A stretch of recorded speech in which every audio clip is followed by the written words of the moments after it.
Empieza Citas, una nueva conversación para desafiarnos. Quédate. Bueno, y llega nuevamente una cita en Innovación en el Agro. Vamos completando los distintos encuentros con el especialista Carlos Beco, ingeniero agrónomo, que le encanta investigar sobre toda la cosa innovación, sobre todas las cosas de innovación y además de tecnología aplicadas al agro. Bienvenido, Carlos, a Citas. Soy Elisa Peirano. ¿Cómo estás? Hola Elisa, qué placer volver a juntarnos, ¿no es cierto? Sobre todo ahora que llovió, Sí, ¿no es tal cual. cierto? Y cambió un poquito el ánimo de los productores en este momento. Y justamente para hablar de un tema que está muy vinculado, ¿no es cierto? Que es, la idea de hoy es hablar del agua que no vemos. Mm, Bien, me gustó el tema, el agua que no vemos. Por suerte lo podés contar ahora que ya aflojó la sequía, porque si no creo que era una columna que nos iba a perseguir. Sí. No, si no, no podíamos hablar de otra cosa. Y con eso entramos en tema, si me permitís. Sí. ¿Es cierto? Y viste que no es sorpresa, ¿no? Sostener que los productores viven o vivimos obsesionados por el clima, ¿no?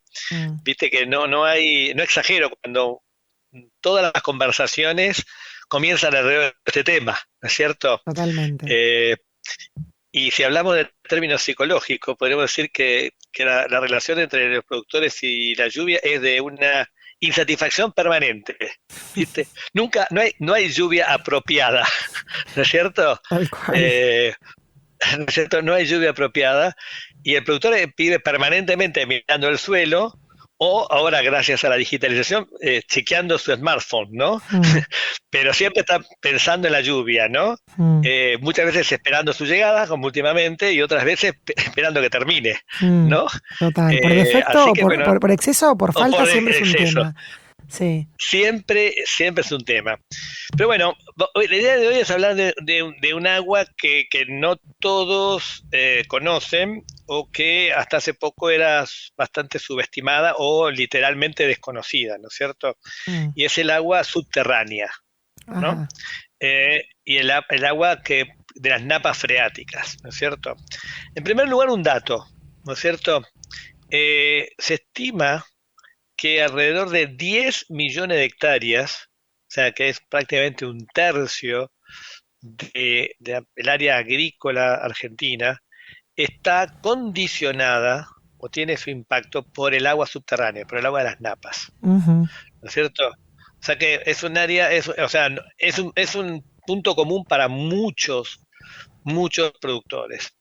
El agua de las napas subterráneas puede ser un extraordinario aporte para el cultivo, pero también, y eso también no es tan común, es un, una amenaza oculta con efectos realmente devastadores en algunos casos, ¿no? Cuando ujú, está demasiado alta, ¿no? mm, Y aquí, entonces, de vuelta en el campo nos encontramos con una complejidad difícil de interpretar, ¿no? Y de manejar, ¿no es cierto? Cuando decimos una napa a la profundidad de los raíces es casi una garantía de rendimiento y un seguro para sequías, pero cuando la misma está muy alta y sobre todo cuando su contenido eh, de salinidad o de ciertos componentes empieza a ser preocupante, puede ser catastrófico. Y una vez más, entonces, en el agro nos manejamos como siempre con esta respuesta tan habitual y tan frecuente como el depende, ¿no es cierto? mm, ¿No?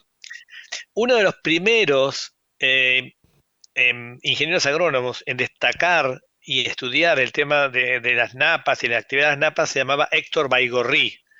No sé si lo llegaste a conocer, No. pero un profesional destacadísimo, un cordobés que nos abandonó muy joven, ¿no? Que fue de alguna manera uno de los grandes estudiosos de este tema. Y a partir de su prédica y a partir de este conocimiento y esta necesidad, eh, la pampa húmeda se ha llenado de freatímetros, que no sé si escuchaste alguna vez esta expresión, No. ¿no es cierto? Pero son agujeros en el suelo, ¿no? Agujeros en el suelo, caños, donde de alguna manera se busca un flotante, un indicador y los productores agropecuarios miden, ¿no? La altura de la napa, dónde está el agua, Ujú. ¿no? Pero son O sea, agujeros en el suelo hechos por el hombre, ¿verdad? exacto, exacto. Son de alguna manera tubos o caños o plásticos, ¿no es cierto? Donde se tiene una varilla o un mecanismo donde lo que permite eso es medir la altura del suelo. Dónde está el agua, ¿no es Ujú, cierto? ujú. Eh, y a partir de ahí hay una tarea desarrollada cada vez más importante donde los productores agropecuarios monitorean los freatímetros, o sea, salir a recorrer el campo y medir dónde está el agua, ¿no es cierto? De vuelta, si está muy baja es un problema, si está muy alta también es un problema, ¿no? Y está aquí que es una idea para dimensionar el problema, porque aparte la situación no es homogénea, ¿no es cierto? No Mm. es igual en todo el campo, ¿no es cierto? En algunas partes del campo pueden estar más expuestas, en las napas sean más altas y en otras, ¿no es cierto? O sea que eso genera un esfuerzo adicional de recorrer y mirar freatímetros, ¿no? Para darte una idea, lo importante que es el tema es por ejemplo, hay un ingeniero agrónomo que se llama Luis Berry, de un estudio, Agronomy Tech, de Río Cuarto, que a lo largo de 20 años de investigación, siguiendo esta línea, ha demostrado que cuando la napa está cerca, el clima explica un tercio del rendimiento. O sea, la relación climática es menos relevante porque tenés el efecto del agua cerca. Mientras que si no tenés la napa, el impacto del clima del 50%, ¿no es cierto? Es mucho más determinante. Y ahora vamos a ir a la innovación, ¿no es cierto? Imagínate lo que es en una superficie importante como es lo complejo que es estar mirando freatímetros y estar recorriendo y estar midiendo para tener una idea de alguna manera cómo está tu mapa, cómo está el mapa de tu agua, ¿no? Mm. Y es aquí que se han desarrollado mapas digitales que miden la profundidad de la napa. Se tienen mapas digitales de profundidad de napa. Mirá vos. ¿Esto qué hace? Son mecanismos digitales que miden la profundidad de la napa y mandan una señal conectados a la señal del celular o conectadas a redes especiales como redes LoRa, que son tecnologías para transmitir datos, poquitos datos a mucha distancia, que te permiten tener en tu celular, ¿no? O en la computadora, un mapa de la profundidad de la napa, de dónde está el agua en tu campo, ¿no es cierto? Esto que parece tecnología diseñada por la NASA, ¿no?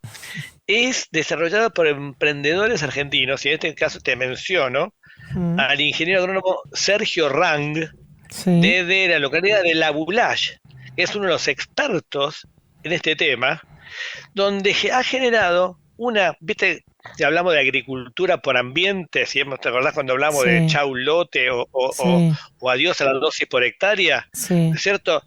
Donde podemos ver mapas satelitales desde el cielo, donde vemos a nuestro campo, vemos al campo, o la famosa, el impacto que tuvo eso de la cara de Messi, hecha con un cultivo de maíz, ¿te acordás? ¿Lo has Mm. visto? No Sí, sé sí, si lo has sí, sí, visto. sí. Bueno, bueno, hoy los productores agropecuarios pueden tener acceso al mapa de el agua subterránea, Mm. ¿no? O sea, desde su celular pueden estar observando y tomando decisiones, porque si el agua está más alta, van a tener que poner cultivos por encima que sean más exigentes y más demandantes como para secar el terreno, mientras que si el agua está más baja, tiene que ser más cuidadosa con los cultivos que ponga por delante, ¿no es Mm. cierto? Con lo cual, eso está sucediendo hoy en día. Y bueno, ¿y cuál es la próxima barrera, Elisa? ¿Cuál es la próxima barrera? Eh, es muy importante empezar a entender la calidad de ese agua. Mm. ¿No es cierto? Porque uno de los aspectos que también hemos destacado, que tenemos que tener mucho hincapié, es ojo con lo que aplicamos en el campo, porque lo que aplicamos en demasía, ¿a dónde termina? En ese agua, Claro. ¿cierto? Entonces, tener una medida y tener una información, ya no de la profundidad, sino de cuál es su contenido de sales o nitratos, ¿no? Es fundamental, porque es un factor de riesgo adicional a considerar. Por eso, estamos muy cerca para poder tener herramientas que nos permitan no solamente ver el mapa de nuestro suelo subterráneo, sino poder tener la calidad de ese sueño subterráneo. Y eso nos va a permitir también ser más cuidadosos con todo lo que aplicamos, ya sea herbicidas, fertilizantes, para ser cuidadosos para que ese agua sea consumida, esos productos sean consumidos por las plantas y no lleguen a las napas, ¿no? Y las contaminen. Qué interesante, Carlos. Ahora, cuando decís que hay como un mapa digital, ¿cómo hacen para poder mapear el agua? ¿Lo detectan a través de qué tecnología? Básicamente lo que hacen es conectan a múltiples freatímetros, o sea, pongamos un campo, ¿no es cierto? Entonces el campo está en cada rincón o en cada lugar especial del campo, pones un freatímetro. Ese freatímetro te da la medida de dónde está en la napa, por ejemplo, 2 metros o 1,5 metros. El otro freatímetro te lo pone a 1,75 m y el otro te lo da a 1,80 m, ¿es cierto? Y entonces, en función de la calidad del suelo, ¿no? Estiman y proyectan, ¿no es cierto? Unen los puntos y entonces te van mapeando el suelo, ¿se entiende? Por inteligencia artificial, ¿no es cierto? Para decir, bueno, acá está esta altura, acá está esta altura, y en el punto intermedio está a una distancia intermedia, ¿se entiende?